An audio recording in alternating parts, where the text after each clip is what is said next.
Hi friends, welcome to my channel.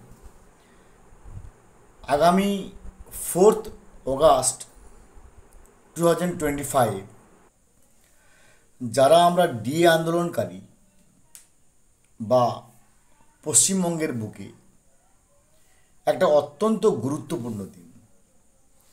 যেমন dearness alliance বা DA মামলার একটা পরিসমাপ্তি বা প্রায় শেষের দিকে আমরা আস্তে আস্তে এগিয়ে যাচ্ছি। আবার ওই দিন আবার স্কুল সার্ভিস কমিশনের রিভিউ পিটিশন হওয়ার কথা আছে, যদিও এখনও পর্যন্ত ফাইনাল কোনো রিপোর্ট পাওয়া যায়নি। কিন্তু যেটুকু আন্দাজ করা যাচ্ছে এখনও পর্যন্ত 4th অগাস্ট 2025 ওই স্কুল সার্ভিস কমিশনের এসএসসি 2016 মামলার রিভিউ পিটিশন হওয়ার কথা। ওটার চেয়েও আমার কাছে সবচেয়ে গুরুত্বপূর্ণ হচ্ছে ডিএ মামলা, ডিয়ারনেস অ্যালায়েন্স, যেটা 2022 সালের 22শে নভেম্বর থেকে আমরা সুপ্রিম কোর্টে ঝুলে আছি। এখন প্রশ্ন হচ্ছে আগামী 4th অগাস্ট এই ডিএ বিষয়ে ঠিক কী কী ঘটনা ঘটতে যাচ্ছে, আজকে আমরা এই ভিডিওর মধ্য দিয়ে তার পুঙ্খানুপুঙ্খ অ্যানালাইসিস করব। এর আগেও আমি অনেকবার অনেক ব্যাখ্যা দিয়েছি, তার পুঙ্খানুপুঙ্খ বর্ণনা মিলে গেছে। অনেক ক্ষেত্রে হয়তো পার্টলি মিলেছে, অনেক ক্ষেত্রে হয়তো খুব কম ক্ষেত্রে হয়তো পাশাপাশি গেছে। কিন্তু আজকের এই ভিডিওতে একবারে ইন ডিটেলস আমরা তথ্য নিয়ে কথা বলব। এখানে দুটি বিষয়ে কাজ করছে, বা আরও ভালো করে বলতে গেলে দুটি অস্ত্র আছে। একটা আছে মডিফিকেশন অ্যাপ্লিকেশন অস্ত্র, আরটা হচ্ছে কন্টেম্পট অফ কোর্ট অস্ত্র। অর্থাৎ যখন মহাভারতের যুদ্ধ হয়েছিল, এ পক্ষ থেকে একটা অস্ত্র পাঠাতো, এ পক্ষ থেকে একটা অস্ত্র পাঠাতো।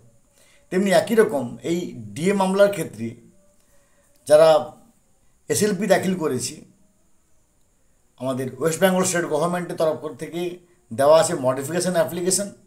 আর আমাদের যারা ডিএ আন্দোলনকারী তাদের পক্ষ থেকে confederation of state government employees, unity forum এবং সংগ্রাম যৌথ মঞ্চ তার ভিন্ন ভিন্নভাবে ইন্ডিভিজুয়ালি কন্টেম্পট অফ কোর্ট দাখিল করে রেখেছে।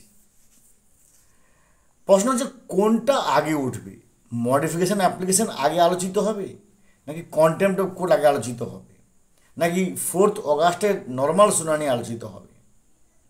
যদি কিনা মডিফিকেশান অ্যাপ্লিকেশান নিয়ে আলোচনা হয় বা মডিফিকেশান অ্যাপ্লিকেশানটা আগে সুপ্রিম কোর্টে উঠে, তাহলে সেখানে আমি জাস্ট একটা বাক্যই বলবো যে নিজের পায়ে কুড়োল মারা। কেন এই ধরনের ঘটনা বলছি কেন ভাই? না, পশ্চিমবঙ্গ সরকার কিন্তু এক প্রকারের ডিএ মামলার ক্ষেত্রে নিজের পায়ে কুড়ুল মারা মতো অবস্থা করেছে। কেন না, তারা মডিফিকেশান অ্যাপ্লিকেশান দিয়ে জানিয়েছিল যে পশ্চিমবঙ্গ সরকারের একেবারে টাকা নেই, একেবারে ভয়ঙ্কর অবস্থা হয়ে গেছে। নানা রকমভাবে তারা গভর্নমেন্ট এমপ্লয়িদেরকে নানা রকম বেনিফিটস দিচ্ছে, অ্যাডভান্টেজ দিচ্ছে, বা তাদেরকে নানা রকম জব রিলেটেড নানা রকম স্কিমস, স্যালারিজ এটসেট্রা, তাই সরকারের উপর প্রবল চাপ পড়ছে। এই মুহূর্তে প্রচণ্ড আর্থিক সংকটে ভুগছে। যদি কেন্দ্র সরকার বিশেষ কোনো প্যাকেজ দেয় তাহলে দিয়ে দিতে পারবো। এটা আমার কথা নয়, এটা মডিফিকেশান অ্যাপ্লিকেশানে পশ্চিমবঙ্গ সরকারের তরফ থেকে এই এমএ ফাইল করা হয়েছে। কিন্তু গতকাল যে ঘটনাটা ঘটলো, গতকাল মানে আমি বলতে যাচ্ছি 31শে জুলাই 2025 যে ঘটনাটা ঘটলো, সেখানে 45,000 প্রায় ক্লাব, অর্থাৎ 45,752 মতো ক্লাব আমি জানি, যদি ভুল হয় আমি ক্ষমা প্রার্থী। যেটুকু আন্দাজ যে প্রায় 45,752 মতো ক্লাবকে 1,10,000 টাকা করে অনুদান দেওয়া হচ্ছে। সোশ্যাল মিডিয়াতে এটা নিয়ে নানা রকম মিম বেরোচ্ছে যে ডিএ তো আমরা পাচ্ছি, ডিএ মানে দুর্গাপূজার অনুদান, দুর্গাপূজার ডি, অনুদানের এ, অর্থাৎ ডিএ। ডিএ আমরা ওপাশে না হলেও ডিএ মোটামুটি আমরা ইটিমোলজিক্যালি পাচ্ছি। অর্থাৎ সুপ্রিম কোর্টে যখনই এই মডিফিকেশান অ্যাপ্লিকেশান যদি আলোচিত হয়, সঙ্গে সঙ্গে বিরোধী পক্ষে যেনারা আছেন, যেনারা ডিএ আন্দোলনকারী, সে কনফেডারেশন হোক বা ইউনিটি ফোরাম হোক বা সংগ্রাম যৌথ মঞ্চ হোক, তারা বাঘা বাঘা সিনিয়র অ্যাডভোকেটস রেখেছেন যারা কিন্তু ব্যাপারটাকে সমাধান করবেন। যে যদি সরকারের টাকা নাই থাকে তাহলে 1,10,000 টাকাটা 45,752 বা 45,000 ক্লাবকে দেওয়া হচ্ছে কেন?